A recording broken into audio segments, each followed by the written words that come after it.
podcast punya kita.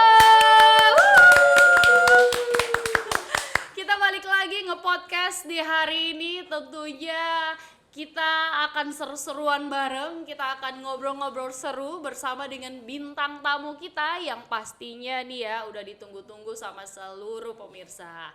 Nah, kita juga mau ingatin sebelum kita ngobrol seru dengan bintang tamu kita di hari ini, buat semuanya yang belum subscribe, boleh langsung aja subscribe untuk menuju channel YouTube-nya di TVRI Jambi. Kalian bisa langsung lihat berbagai informasi kreatif, inovatif, dan inspiratif yang disajikan oleh TVRI Jambi. Nah, hari ini kira-kira siapa ya bintang tamunya? Ya, kita langsung aja. Kita sapa sudah hadir, ada Bang Boslan Tobing. Selamat datang Bang Boslan. Selamat pagi. Iya, selamat pagi boleh. Tapi Bang Boslan kali ini nggak sendirian, dia ditemani oleh bidadari kecilnya. Ya di sebelahnya ya. Oke, siapa namanya ini? Neda. Neda Pasola Pase. Waduh, Neda ya. Jadi kakak panggilnya Neda aja. Neda selalu ngikutin ya. Manggilnya apa sih, ayah? Oh ayah, kemana ayah pergi di situ ada Neda. Bang Boslan, sehat? Sehat. Sehat ya Bang ya. Sehat. Selamat datang Bang di podcast Punya Kita. Iya. Senang nih hari ini kita bisa ngobrol-ngobrol bareng nih bareng Bang Boslan. Iya. Nah biasanya memang Bang Boslan Tobing ini kalau dikenal di kalangan teman-teman seniman ini kita manggilnya Bang Uco. Siap. Iya, Uco ya. Uco yang bertato. Uco Tato.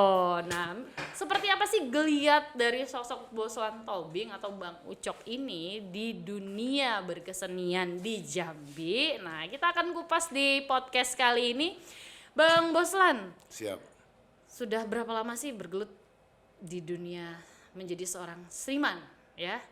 Tahun jadi senimannya dari lahir sih kayaknya. Dari lahir. Berarti dari lahir. Cuman memang kalau memang mau serius mungkin dari tahun 92-93an lah ya. 92. Tapi awal kenal untuk serius dalam artian jadi profesi ya untuk mencari makan tahun 90-an.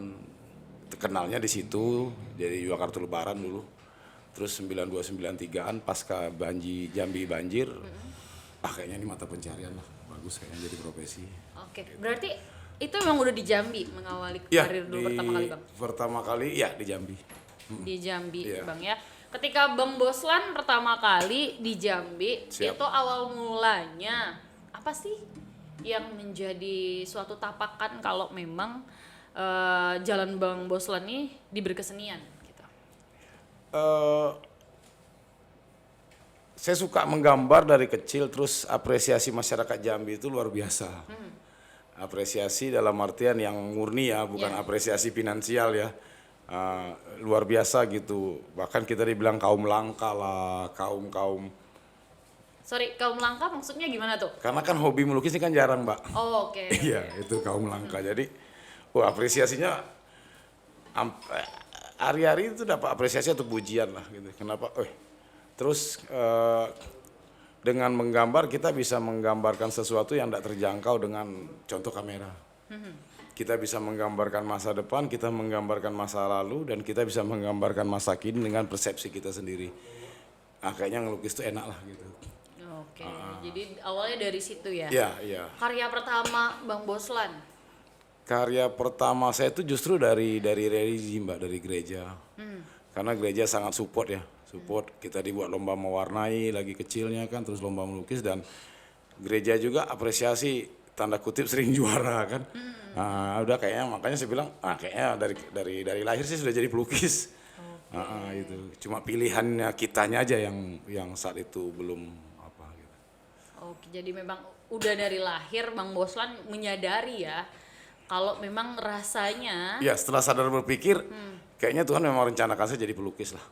Oke. Iya. Itu ya. Iya. Akhirnya lah jadi Bang Boslan yang sekarang. Ini karyanya juga udah di mana-mana. Amin. Iya Bang ya. Amin, iya. Terakhir kemarin karyanya juga udah langsung dibeli ya sama gubernur ya. Dengan Iya. karya Bang Sanusi juga. Ya habis itu saya masih perform, masih dibeli Pak Gub lagi. Oh iya. Dihadiahkan tuh dan rem 6 Januari saya perform tentang apresiasi tanah pilih tanpa pilih-pilih 6 Januari. Kalau Pak Gub di tahun 2016 21 kayaknya ya. Ya. Ya akhir tahun ya masih 6 Januari perform masih diambil sama Pak Gup. Oke. Ya, dia apresiasi banget tentang seni. Ya. Bang, kalau Siap. kita ngeliat nih ya, ini seniman di Jambi, abang ranahnya di melukis. Siap. Ya bang ya.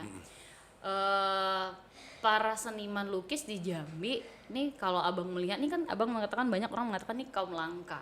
Ya. Apakah memang keadaannya demikian nih bang? Kan kita tahu juga nih ada sosok lukis, kita tidak bisa juga melupakan ada Pak Wo ya. Ya, Dulu Pak Fauzi itu orang tua pionir saya juga tuh, ya. Pak Jafar, Pak Jafar, Sumardi kita. iya. Kita baru ngelukis bareng kok kemarin. Itu orang tua saya. Orang tua kita juga. Nah artinya semakin kesini kalau kita melihat ini, apakah masih termasuk ke dalam pelukis Jambi itu kaum-kaum yang langka di zaman yang sekarang? Kalau untuk pelukisnya gini Mbak, jadi pelukis tuh gampang. Oke. Tapi pelukis yang jadi itu tidak gampang. Oh, oke. Tapi Ya. jadi kalau masih dibilang kaum langka masih sangat langka. Karena sekarang ini kan pegang kuas, pagi pegang cat, udah klaim pelukis. Itu kalau menurut saya tuh pelukis tuh kalau belum bisa melukis apapun itu dia belum pelukis. Oke. Esensi pelukis yang jadi nih di mata Bang Uco. Ya dia bisa yang segala gimana? hal, dia bisa menggambarkan sesuatu. Ambil contoh gini, masih banyak yang paling pakem tuh kan kalau seni, kalau saya bilang tuh contohnya seni potret realis ya. Ya. Nah, seni potret tuh kan dalam teori seni rupa kan potret is nothing but potret is everything. Oke. Potret bukan apa-apa tapi potret segala. Nah, di Jambi masih banyak pelukis yang tidak bisa melukis potret, Mbak. Melukis pemandangan udah graffiti coret-coret. Lumrah ya. Iya, coret-coret di dinding udah dianggap pelukis padahal yang mau diwarnain apa aja kok udah rame kan bagus. itu dia lebih tidak terkonsep karyanya gitu. Nah, pelukis memang terkonsep. Oke. Jadi memang ngelukis itu berarti tidak hanya sekadar coretan. Nggak, iya. Apa sih Bang ketika ngelukis?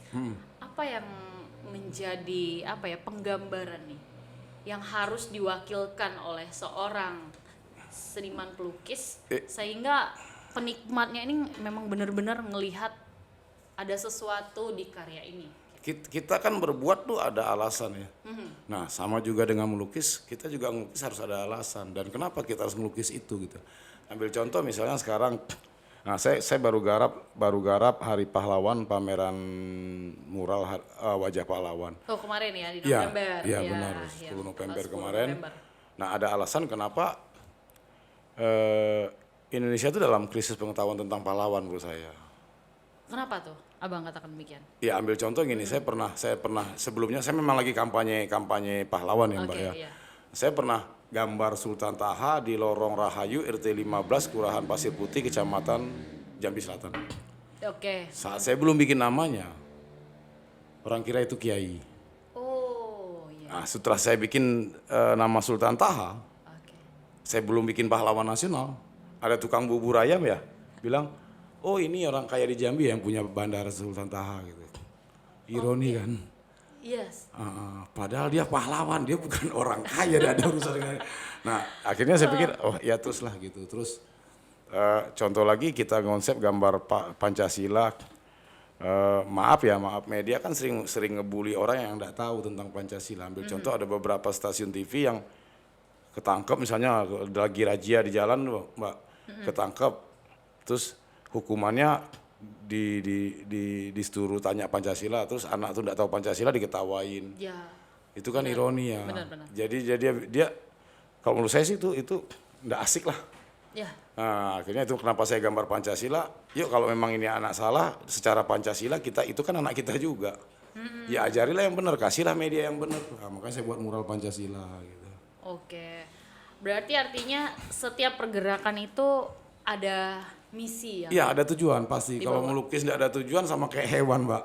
Ya. Bener.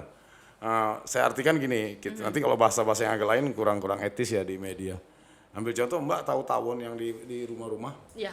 Oke, Mbak potong sayapnya 2 tuh. Oke. Terus Mbak taburin cat di atas kanvas, terus balikin tuh. Dia akan membentuk gambar sendiri. Sama dengan ayam jago, kita taruh bentang kanvas 1 lembar, kita taruh cat banyak-banyak, terus ayam jago suruh bertarung di atas itu.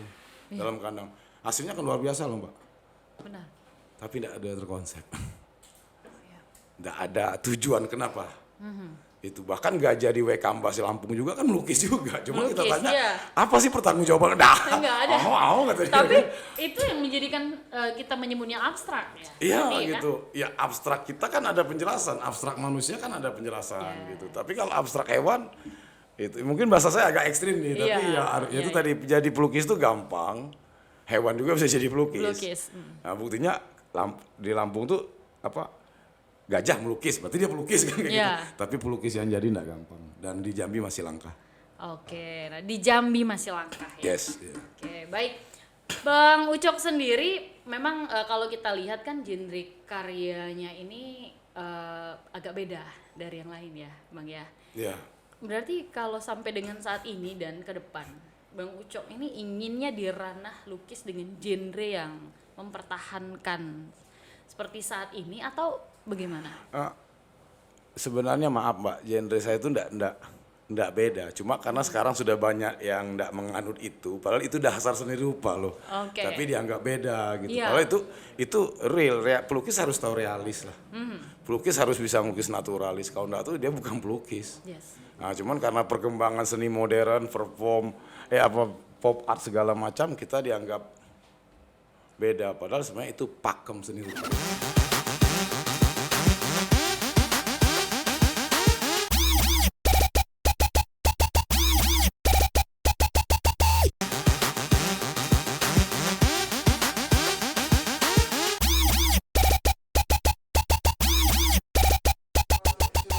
Nah, sahabat podcast punya kita masih bareng dengan Bang Boslan.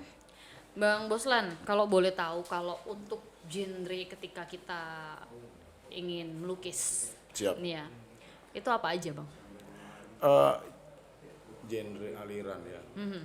Terserah mau pilih aliran apapun. Tapi yang terpenting dia harus tahu dasar seni rupa. Dasar seni rupa itu gambar.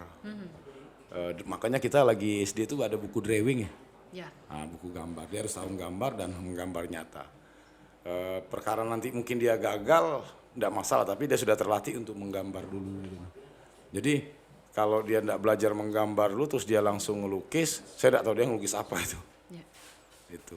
Jadi terserah mau pilih genre apa, mau abstrak kayak mau pop art kayak mau apa, terserah. Tapi yang penting dia harus tahu menggambar dulu. Kalau enggak tahu menggambar ya belajarlah. Kalau enggak tuh udah usah mimpi lah jadi pelukis. Tapi Bang, setiap orang itu punya potensi nggak sih?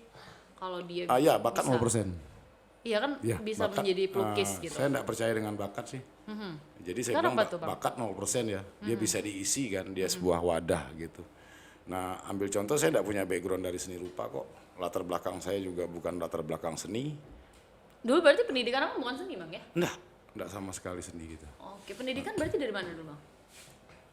Dari jalanan, Mbak. Tadinya saya tuh tadinya saya tadinya saya di jalanan kan.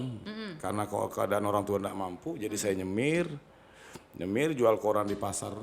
Akhirnya waktu itu Gloria kalau enggak salah.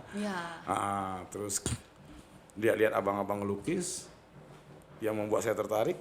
Ya orang dipuji-puji, itu seniman tuh asik, gondrong bebas, enggak mandi bebas gitu kan.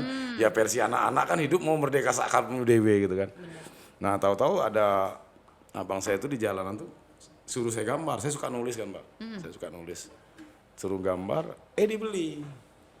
Oh, berarti pertama kali dibeli gambarnya Bang Boslan itu masih ingat tahunnya? Enggak ingat lagi. Oh, harganya berapa? 2.500. 2.500 itu karya pertama yang dibeli. Iya, itu kalau rokok enggak banyak. Ongkos angkut masih 100 rupiah kalau enggak salah, Mbak. Oh, 100 rupiah ya waktu itu. Itu.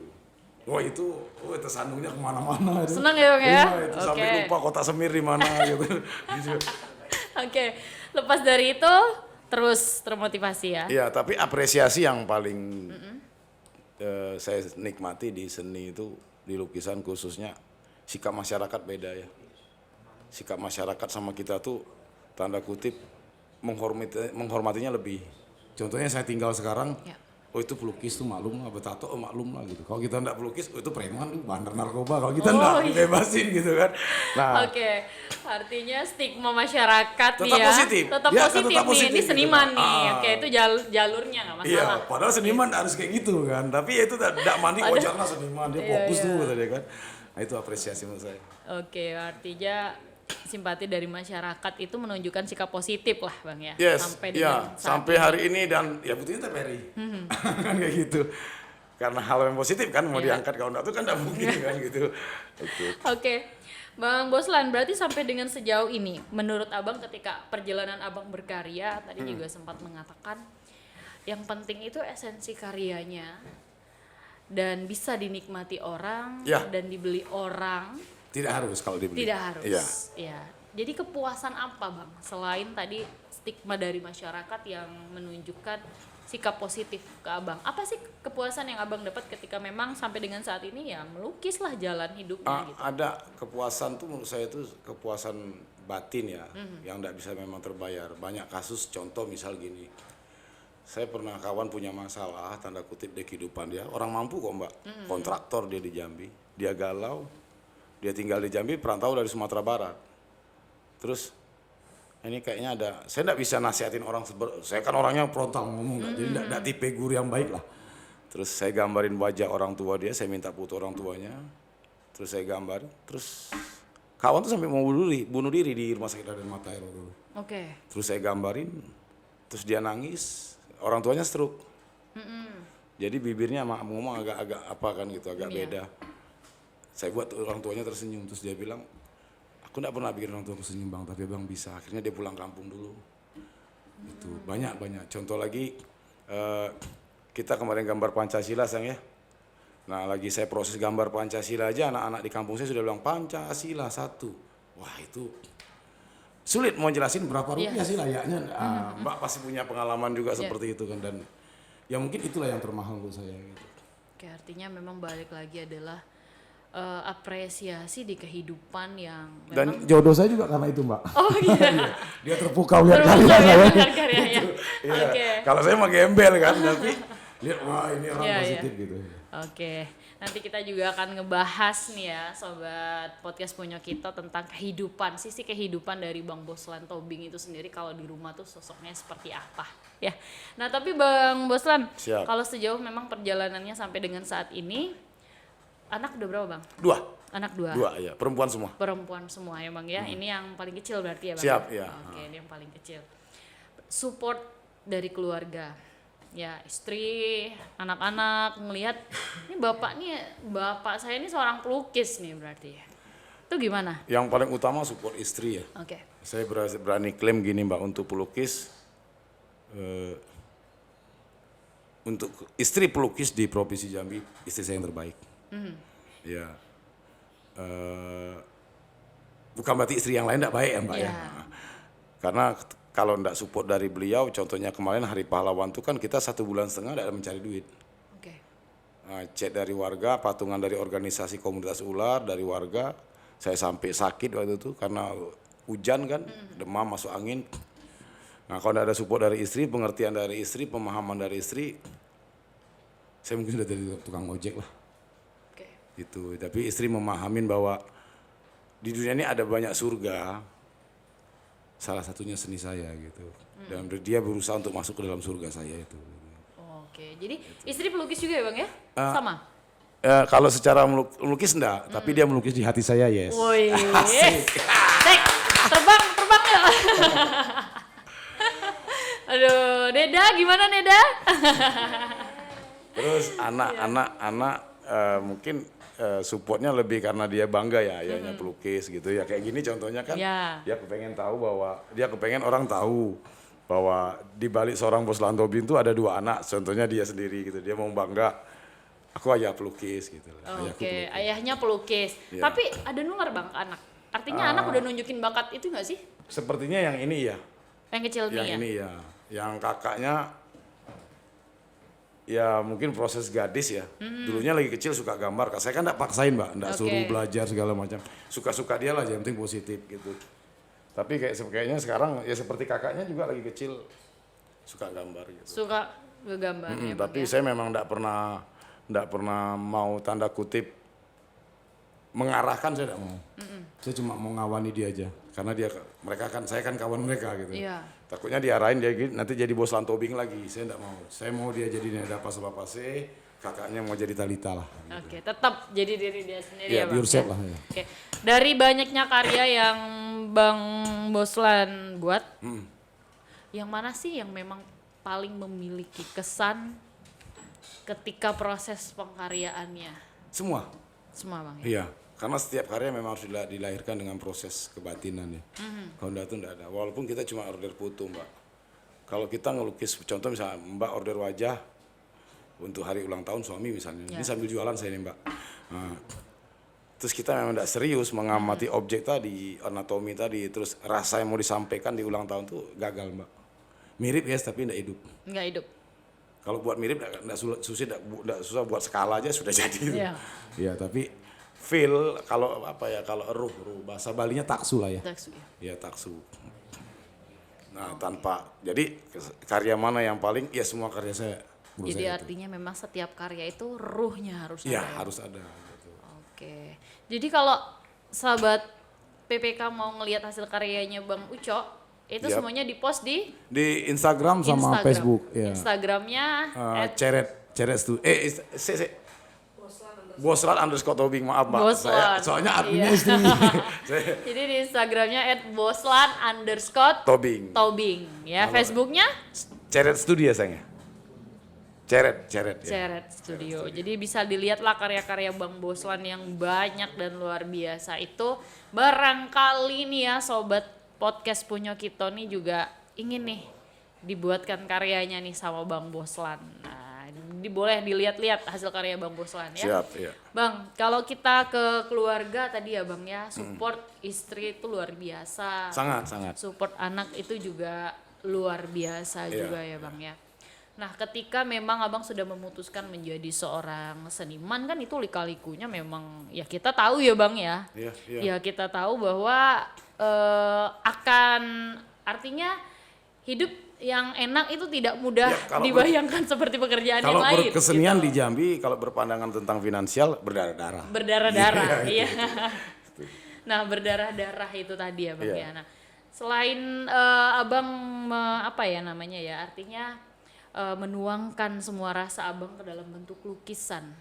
Ada sisi lain gak sih dari sosok Boslan Tobing menyalurkan kesenangannya itu? Banyak Mbak, saya suka nukang, saya suka bercanda sama ular, kata tetangga saya bercanda dengan maut. Oke. Itu kan banyak. Saya tidak mentok di kesenian aja, suka nukang-nukang. Nukang apa? Apa kayu-kayu gitu, bikin kotak-kotak, suka bikin mainan beliau nih gitu. Oke. Nah, ini menarik juga nih sahabat podcast Punyo Kito. Jadi Bang Boslan ini punya kebiasaan yang juga ini bisa dikatakan kalau tadi kata masyarakat adalah bermain dengan maut ya Bang ya? Iya, bercanda dengan maut katanya. Bercanda dengan maut. Iya. Ini beliau ini dan keluarganya ini punya banyak koleksi ular. Iya Bang? Iya. Ular apa aja Bang? Kalau untuk koleksi perawatan lah tepatnya Mbak ya, karena hewan makhluk hidup agak kurang itu kita sebut koleksi ya. Nah, rawatan itu ular piton, jenis piton sama buah aja. Berapa banyak sih Bang yang udah dirawat? Sekarang 8 ekor. Tapi kalau untuk, karena kebetulan saya juga punya organisasi namanya Komunitas Ular Jambi kan. Itu intinya ular di rumah tuh bermacam-macam. Tapi kalau punya anak saya cuma 8 ekor. Oh, punyanya Neda itu 8 ekor. 8 ekor ya. Itu ular piton semua. Piton sama buah. Piton sama buah. Iya, piton sama buah ya. Nah, ini munculnya kok sampai menjadi perawat ular. Itu jalan ceritanya gimana? Ini ngelukis ya satu sisi. Apa pada saat melukis barangkali ularnya pernah lewat? Nah, sebenarnya sehingga Abang langsung ambil biar saya rawat deh. Nah, sebenarnya saya tuh dari dulu sih tangkap ular, Mbak. Oke. Nah, 2010-an kalau tidak salah 2010-an saya stop. Ya 2010 saya stop main ular. Buru ular lagi, malah jualan kulit lagi. Nah, jual kayak kobra tuh kita jual ke, tidak tahu untuk konsumsi makanan mungkin ya. Ke Tarang Banjar di Jambi masih. Oke. Oh, dikonsumsi ya Bang ya? Jual konsumsi ya? Nggak tahu saya, pokoknya dulu tuh kobra tuh harganya dari 28.000, dari 18.000 sampai 35-an. Ukuran? Dewasa. Biasanya kalau dewasa itu gimana sih mencirikan kalau ular ini? Besar. Berapa meter? Oh, kalau kobra ukuran semeter sudah dewasa. 90 cm ke atas sudah dewasa. Sudah dewasa. Ya itu. Nah kalau ular sanca kembang ya, kalau di sini ular sawo itu kita jual kulitnya. Nah 2018 kalau nggak salah, saya sudah nggak main ular lagi dari 2010. Tahu-tahu anak saya main ke Kota Baru toh. Ya. Nah, terus mungkin naluri seorang anak bos lantobing Iya. pegang ular sampai rumah. Saya tanya, kakak mau pelihara ular? Iya ya. Disitulah akhirnya melihara ular. Nggak takut berarti dia bang? Karena waktu kalau ditanya takut, waktu saya bilang cantik, kalau namanya panggilannya cantik ya kakak itu. Kalau mau tangkap ular, kalau mau pelihara ular harus siap digigit ular. Dan saya kasih contoh, saya digigit ular, dia mau kasih contoh juga gitu. Oh gitu? Iya. Memang beneran? Iya beneran. Berbisa kan bang? Python enggak berbisa. Oh oke. Python enggak berbisa.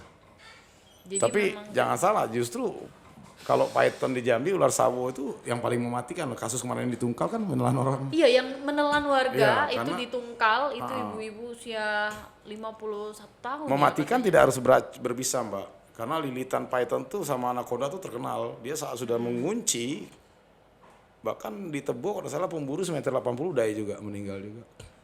Oh, menarik nih bang. Iya. Kalau ngomongin ular. Semeter ya. 80 udah panjang. Di Mbak. rumah saya itu bang sebelahnya kan masih agak hutan-hutan kan. Ya itu sport cobra, Sport. ular sanca kembang. Sering melintas depan rumah. Iya, kami berapa kali tuh nangkap ular kopi juga situ, king cobra juga ada kampung mbak tuh. Iya itu, jadi mengerikan. Daerah Kenali ya? Daerah Oh iya itu surganya ular berbisa. Ada 7 ular paling mematikan di dunia di situ. Oh iya ya bang. Iya, bukan aku nakutin. Wah. Balik ini saya langsung bilang Bang Boslan, sikat sebelah rumah.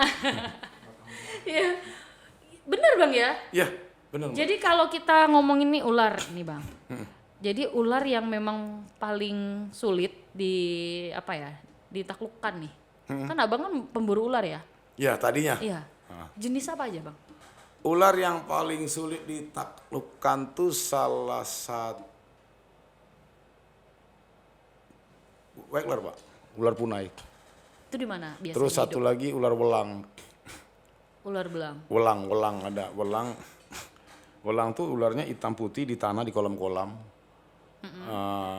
Di daerah dataran rendah itu. Nah, kenapa ditaklukkan dia? Karena dia karakter ularnya anteng, tiba-tiba matuk Mati langsung. pasti. Kalau welang dia masuk kategori ular paling mematikan di dunia nomor 3 atau nomor 4. Dan di Jambi surganya welang. Iya. Ya. Berarti hidupnya di daerah yang seperti apa? Daerah lembab, daerah kolam-kolam gitu. Kalau di sini kayak Suranjana, Kasang itu banyak. Kebun kopi juga karena ada dataran rendah kan ada di Iya. kebun kopi, Kenali juga. Itu welang yang paling disulit ditaklukkan. Terus ular punai itu karakter ular pohon, Mbak. Kalau nama apanya ular di Sumatera Barat cantik manis. Oh, nama latinnya Wegler. Wegler tuh jenis viper di pohon. Berarti warna hijau ya? Atau Iya warna bener apa? hijau. Iya tapi pendek, bukan yang panjang ya. Karena ada yang panjang itu ular daun aman ribuan kali juga digigit nggak masalah tuh. Bisa rendah kok. Nah kalau Wegler nih karakternya sampai disebut ular patung mbak. Dia diem aja mbak pagi lewat ada di pohon itu, sore kadang masih di situ. Nah sulit di tanda kutip ditaklukkan tuh karena dia mau jampi, mencuri, jampi lompat, puk ke kita. Oh gitu. Darah yang tidak cocok meninggal. Iya. Ya ketemu darah yang tidak cocok, kita meninggal. Meninggal ya bang. Sudah ada korban kok. Iya. Memang ngeri ya bang ya berarti ya bang ya. Pertanyaannya Aduh. serem-serem sih. Bang sih. Tapi dari pengalaman abang berburu ular nih dulu. Tadinya berburu ya, sekarang enggak, kita buat tim rescue. Iya, dulunya kan dulunya berburu ya. ya. Sekarang kan emang tim rescue ya. Ya, bantu-bantu masyarakat lah. Belajar bodoh. Kan gitu. pemerintah juga kan yang humas kota ya. Ah, Yang ada aksi kalau ada penyelamatan ular itu. agak-agak membahas dikit, Mbak. Oh, oke. Kita baru berdiri, ya kita apresiasi juga lah untuk pemerintah kota ya, khususnya Pak Pasya. Setahun kita bikin organisasi mungkin dia lirik. Oke. Dia lirik terus dia undang. Komunitas organisasi apa? Iya, komunitas ular Jambi. Ular Jambi. Tim saya lalu Jambi terus dia undang kita ke kantor. Terus dia tanya organisasi kita apa kita jelasin. Terus di situ ada damkar, tapi ini bicara fakta. Terus dia nanya 1 tahun pertama berapa kasus yang ditanganin komunitas saya, ormas saya. Saya bilang 219, kita punya data lengkap sampai pemetaan. Terus tanya lagi sama waktu itu kepala dinasnya Pak Peri kalau tidak salah. Damkar punya berapa? Nggak nyampe 10. Oh. Makanya ya apresiasi kita sama wali kota, dia mau mengaku diri kan. Akhirnya dia bilang tolong rescue ini tanggung jawab pemerintah, kamu nggak dibayar loh. Ini yang harus dibayar, yang sudah dibayar harus bertanggung jawab kata dia. Itu jadi kecuali memang damkar tidak mampu, baru kita tanganin. Tapi kasus pertama tahun pertama 2019 damkar cuma 6. Tapi alhamdulillah puji Tuhan tahun kedua damkar sudah melakukan perubahan, Mbak. Oke. Ya tapi ya kita harus percaya juga perubahan butuh proses kan, Yes. gitu. Jadi artinya komunitas kita sudah mampu memberikan tanda kutip pilihan lah, pilihan atau perbandingan setidaknya. Saya kan nggak suka Mbak kritik-kritik tapi tidak solusi kan. Yes. Jadi memang tujuan kami itu salah satunya bikin organisasi itu untuk itu. Program utama kami itu mitigasi, konservasi sama pemberdayaan. Daripada kita ngoceh tentang orang lain, yuk kita berkaya. Karena tidak gampang loh. Sama kayak contoh ngomong di mic ini, orang tinggal ngomong-ngomong. Padahal ini dada sudah deket-deket kan kayak gitu. Oke. Gitu. Iya. Jadi komunitas Solusi aksi lah Mbak. solusi aksi ya, Ular Jambi ya. Ya komunitas Ular Jambi. Ular Tim konservasinya yang khusus memang membantu masyarakat nama tim Ralu Jambe. Oh, Ralu Jambe. Iya itu memang bidang konservasi. Jadi itu kerjanya konservasi kalau misalnya ada masyarakat Ya.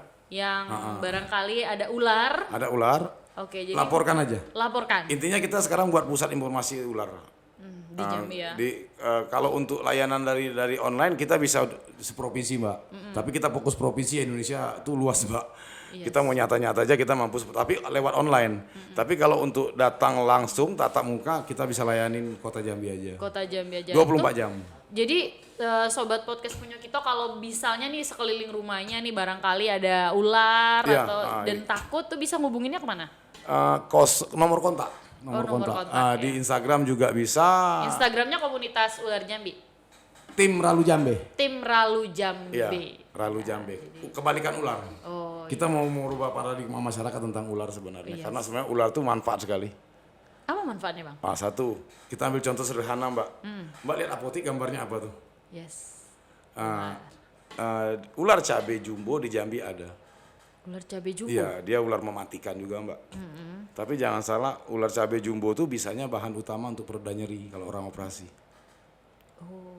Nah satu lagi, kalau kita digigit ular, obatnya memang cuma bisa ular itu, tidak bisa obat lain. Tapi dia udah masuk ke dalam. Kan Iya, digigit masuk nih bisanya. Proses jadi inang namanya ya. Nah, jadi contoh gini, kita digigit king cobra, itu tidak ada obat lain selain bisa king cobra yang dicampur sama farmasi ya, pihak farmasi. Iya. Nah, tapi bahan utamanya harus bisa king cobra, kalau tidak akan sembuh.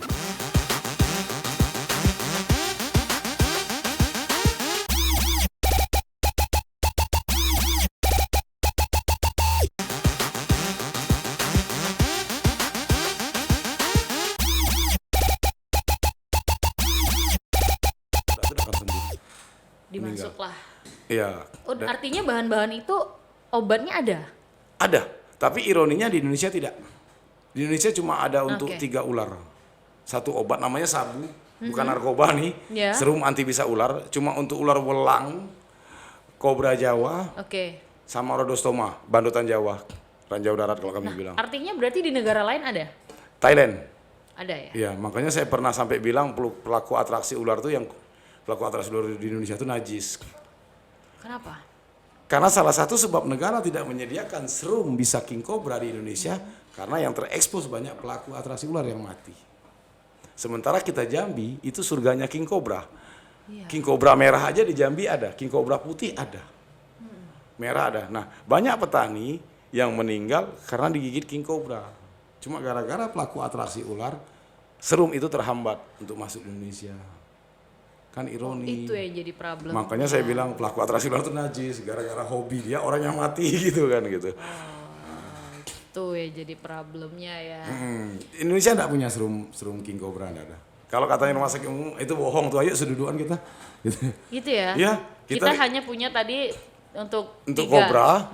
Satu obat untuk kobra terus welang atau weling sama bungarus. Terus rodostoma bandotan Jawa. Iya, Bandung. Jenis viper itu. Kalau welang itu satu obat ya Mbak ya. Dan untung-untungan. Tapi kenyataannya selama ini yang dia hantam welang tuh keren, menggigitnya tuh keren Mbak. Jadi dia mematu, dia tidak meninggalkan rasa perih nyeri itu, dia cuma meninggalkan bekas gigitan taring. Nah, kita tidak akan demam, tidak sesak napas. terus kita ngantuk, dah. Habis itu kita meninggal.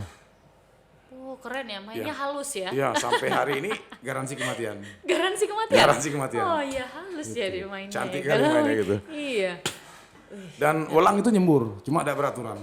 Nggak akurat seperti kobra. Welang hidupnya di daerah? Di daerah dataran rendah, daerah perairan. Kayak kolam-kolam, pinggir-pinggir sawah, pinggir-pinggir parit itu ada welang. Hitam putih sama hitam kuning. Tapi bukan yang di pohon, itu ya, yang di tanah.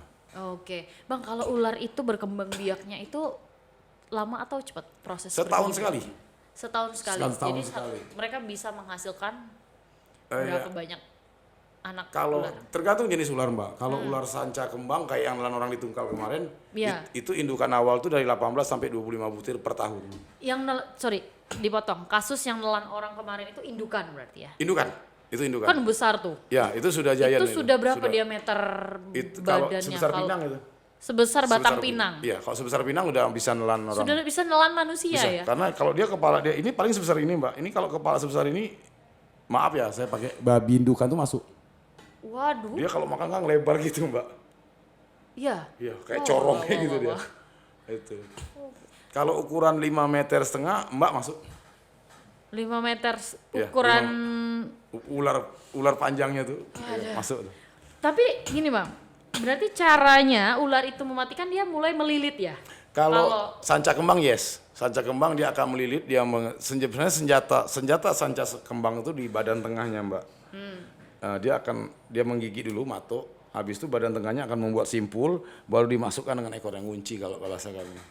Udah, makin mbak gerak dia makin ngunci, makin gerak makin ngunci. Dan itulah kasus yang kemarin. yes.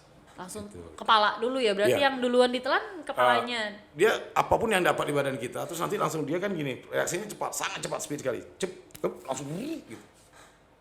Oh iya iya iya. Cuman kalau kita mau buat divideokan di media sosial kan nggak boleh ya hewan makan hewan. Kadang-kadang kita mau buat kayak gitu, cuma ada pernah masukan janganlah gitu. Oh gitu. Itu. Iya kadang rasa percaya tidak percaya. Gitu ya bang ya. Ini beneran ular bisa nelan. Ternyata memang Bisa, itu ketika diameternya sudah besar ya. Kasus yang sudah ditemukan datanya ada mbak di Kalimantan sama Sulawesi 12 meter loh. Panjang. Ya kelapa aja nggak sampai 12 meter mbak panjang. Itu ular berapa tahun usianya itu bang? Ular nggak bisa diprediksi usianya mbak. Karena nggak bisa ya? nggak bisa, dia tukar kulit. Makanya ular hanya bicara tentang ukuran, panjang dan diameter. Itu matinya ular nggak tahu juga kita ya? Saya gampangan ajal aja lah. Gitu. Ya udah takdir, udah habis dikelar. Ya, tapi biasanya dia mati karena lapar. Karena sampai hari ini bahkan beberapa ekor ular jenis python tuh sampai sekarang tidak ketemu alat untuk memprediksi, untuk memastikan dia kelamin apa sebelum dia kawin. Gitu bang. Iya. Dari dulu emang. Dari dulu sampai hari ini teknologi Apa mana tuh? kendalanya berarti? Nggak tahu saya, karena saya bukan ilmuwan itu kan. Oke, oke. Nah, cuman ada beberapa ekor ular yang memang secara fisik bisa ditentukan dia jantan atau betina. Contohnya punai, ular ular tadi, ular piper, jenis daun itu kalau betinanya bisa sebesar lengan, jantannya paling sebesar kelingking. Oh. Nah, makanya saya bilang ini ular pedofilia. Pedofil ya. Iya, tapi perempuan yang pedofil Iya, gitu. Iya. Oh gitu. Itu ya, ada. Terus ular tuh menarik, Mbak. Ular menarik. Jadi ular tuh ada yang tanda kutip secara kasat mata itu beranak. Termasuk ular kadut, pernah dengar ular kadut di air? Pernah, iya. Itu beranak tuh mbak.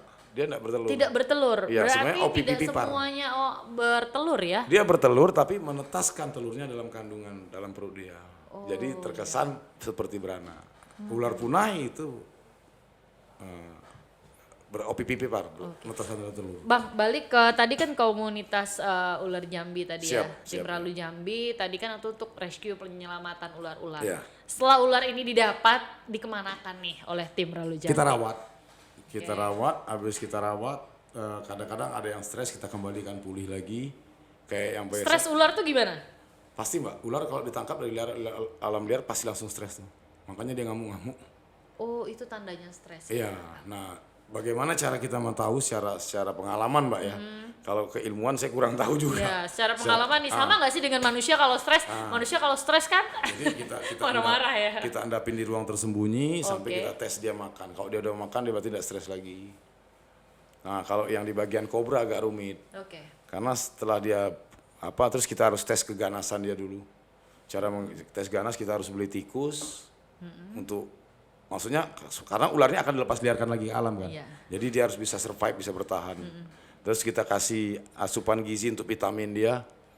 Dan itu cuma bisa kita dapat dari kodok beracun. Kalau kobra makan kodok beracun enggak mati. Dan itu menambah protein bisa dia. Kita baru rilis. Oh, jadi gitu ya.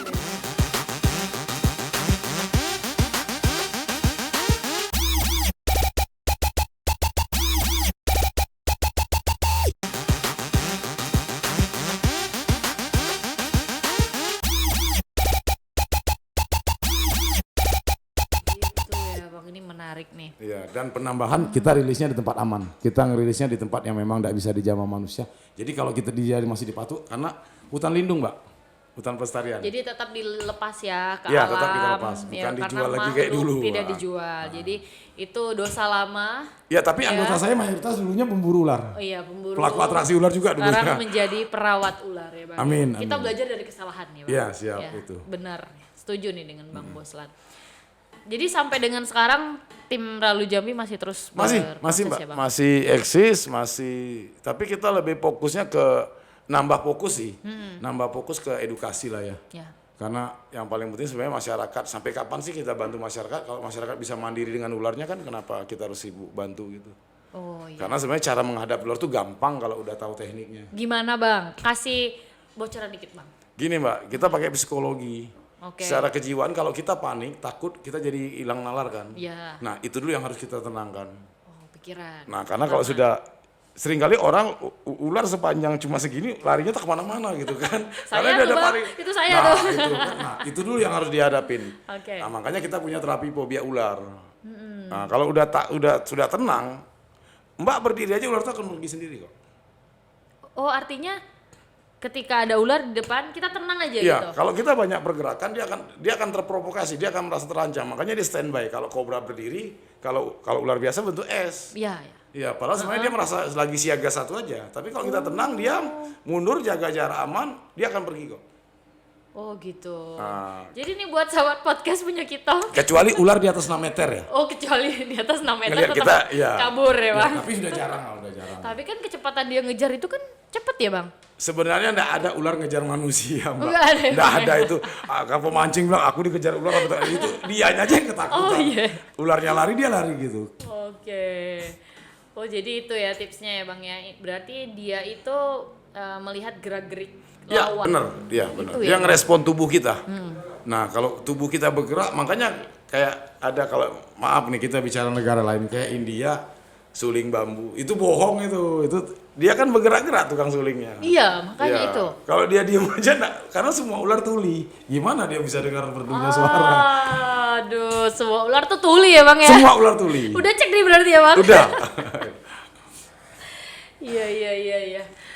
Oke, Bang Boslan. Siap. Kita ngobrol-ngobrol seru hari ini. Aku pengen ngelihat juga sih dan pengen tahu juga Bang. Siap. Sampai perjalanan Bang Boslan sampai dengan saat ini dari seorang seniman ya pelukis, kemudian juga di tim rescue penyelamatan Iya, ular. iya. Dari hasil karya lah aku pengen melihat sampai dengan saat ini pemerintah ngeliriknya seperti apa. Hai.